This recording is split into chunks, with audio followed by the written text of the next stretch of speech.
मेरा नाम है पी दालिया राव फ्रॉम एपी आंध्र प्रदेश।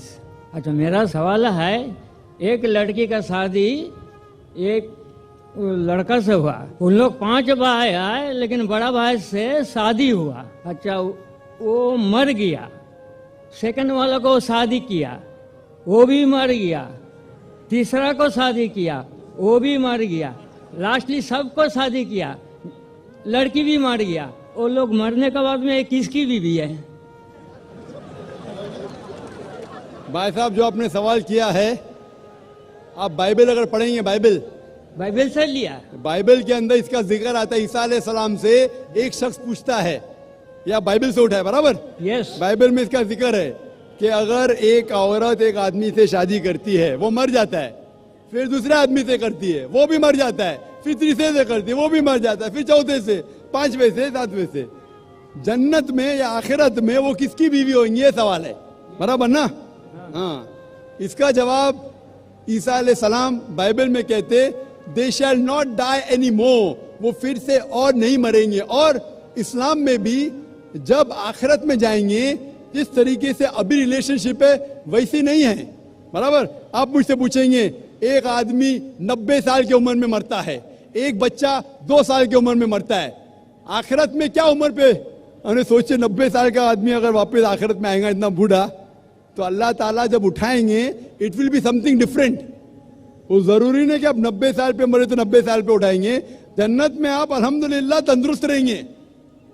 आप समझ रहे? तो उसी तरीके से खाना पीना, जिस तरीके से हम आज खा रहे पी रहे हैं, वी रिक्वायर सेक्सुअल रिलेशनशिप, आखिरत में इट विल बी डिफरेंट, अलग रहेगा। तो वहां ऐसा सब मामला नहीं रहेगा कि किसकी बीवी रहेंगी। पहले सब लोग जन्नत में जाएंगे, क्या पता? आप समझे कि नहीं? सब लोग जन्नत में जाएंगे, क्या पता? सब लोग भी नेक रहेंगे, दैट्स अ डिफरेंट सिचुएशन। जरूरी नहीं कि वो औरत हर एक की बीवी रहेंगी, लेकिन अगर सब लोग नेक है तो कुरान मजीद में कहा गया है हर एक को हूर मिलेंगी। हूर मतलब a beautiful girl, so all will be satisfied, सब लोग खुश रहेंगे, अल्लाह ताला सब लोग को खुश करेगा। यही आंसर है, यही आंसर। हाँ, लेकिन जरूरी नहीं कि वो औरत हर एक की बीवी बने आखिरत में। आंसर यही है। खुश है ना आप? No, that was the answer. Correct. हाँ भाई साहब। नाम पिंटू रजक था, पेशा स्टूडेंट है, अभी नाम है ताहिर अब्दुल्ला। सवाल ये है कि एक तरफ इस्लाम में ये कहा जाता है कि अपने वालिदाओं को मतलब उनकी खिदमत करना ज़रूरी है, तो अगर मेरे ईमान लाने पे उन लोगों को तकलीफ़ है और मेरे ईमान पे, मेरे नमाज पे पढ़ने पे उन लोगों को तकलीफ़ है, तो इस हाल में क्या किया जाए? ईमान पे मतलब कमजोरी आती जाती है। भाई साहब ने बहुत अच्छा सवाल पूछा है। वो कह रहे थे कि वो पहले हिंदू थे, अब इस्लाम कबूल किए, अल्हम्दुलिल्लाह, मैं आपको कांग्रेचुलेट करता हूँ, माशाल्लाह।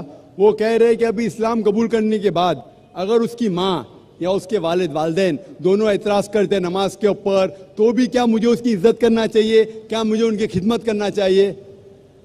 जो भी मैंने तकरीर में कहा वो अपने जगह पे बिल्कुल सही है। आपको अपने वालिदैन की खिदमत करना चाहिए, उफ तक नहीं कहना चाहिए। लेकिन कुरान मजीद में जो मैं आयत कोट किया, सूरह लुकमान की सूरा नंबर 31 आयत नंबर 14 में, कि हमने इंसानों से कहा है कि अपने वालिदैन से हुस्न सलूक करे, और तुम्हारी माँ ने तकलीफ से तकलीफ के बाद तुम्हें जना और 2 साल तक दूध पिलाए, उसके फौरन बाद लिखा है। लेकिन अगर आपके वालिदैन आपके साथ जिहाद करते हैं, जुद्दोजहद करते हैं, आपको किसी और की इबादत करने के लिए अल्लाह के अलावा, यानी आपको शिर्क करने पे मजबूर करते, तो उनकी बात मत मानो, लेकिन फिर भी उनके साथ हुस्न सलूक करो।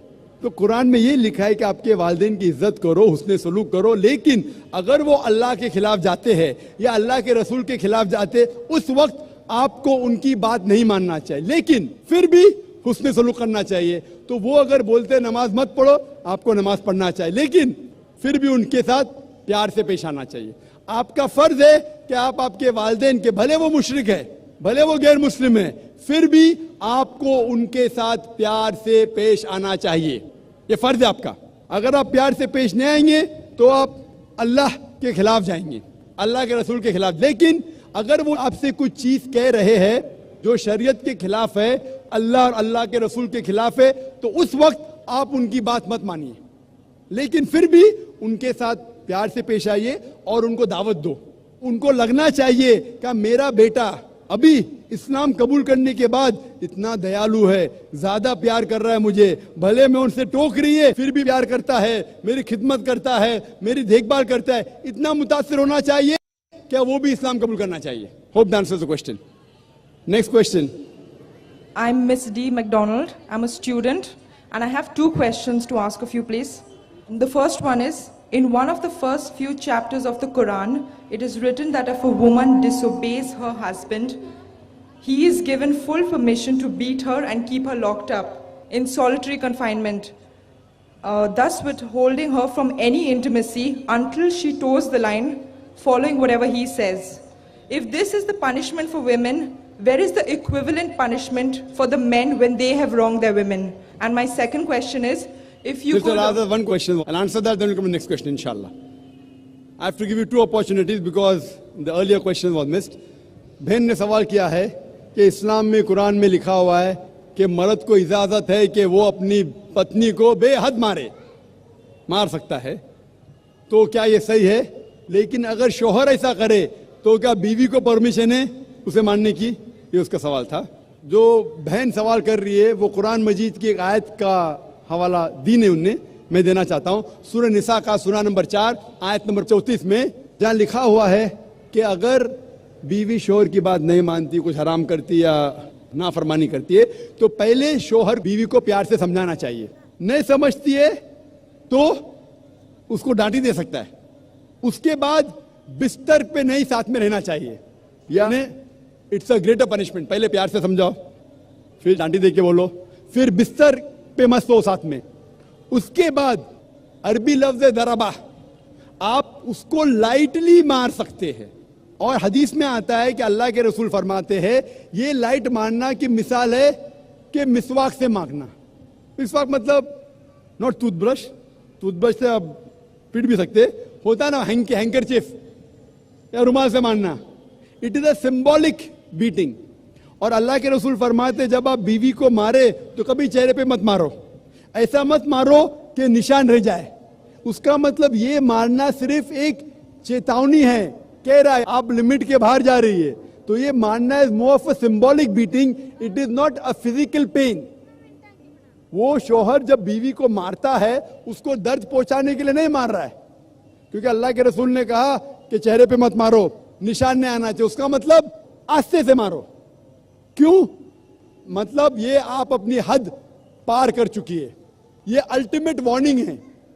लेकिन उसी तरीके से अगर शोहर बीवी को अपना हक नहीं दे रहा है उस वक्त ये सेम नहीं हो सकता. क्यों?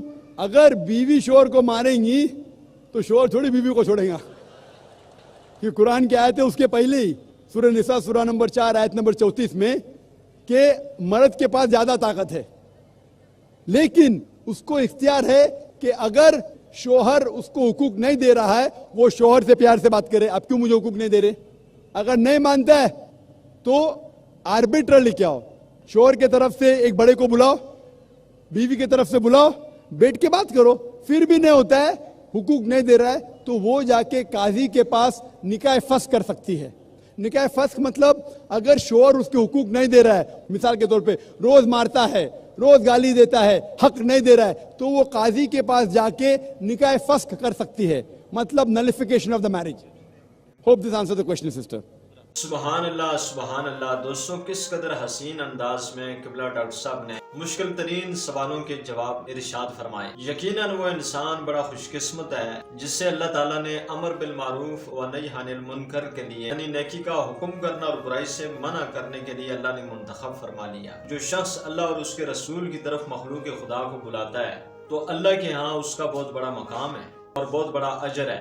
हज़रत सैयदना मूसा अला नबीना वअलैहिस्सलाम ने अल्लाह ताला की बारगाह में अर्ज की कि परवरदिगार आलम, जो शख्स तेरी मखलूक को तेरी तरफ बुलाए उसका अजर व सवाब क्या है? तो अल्लाह तबारक व तआला ने इरशाद फरमाया कि मूसा, मैं उससे हर कलमे के बदले में 2 साल की इबादत का सवाब इनायत फरमाता हूँ اور اس سے جہنم کی سزا دیتے ہوئے مجھے حیات دی ہے۔ دوستو ہمیں بھی چاہیے کہ اپنے علم اور اپنی طاقت کے مطابق لوگوں کو اللہ اور اس کے رسول کی طرف بلائیں۔ دوستو اسی طرح کے ایمان افروز بیانات سننے کے لیے اس چینل کے ساتھ جڑے رہیے۔ اگلی ویڈیو تک کے لیے اللہ حافظ۔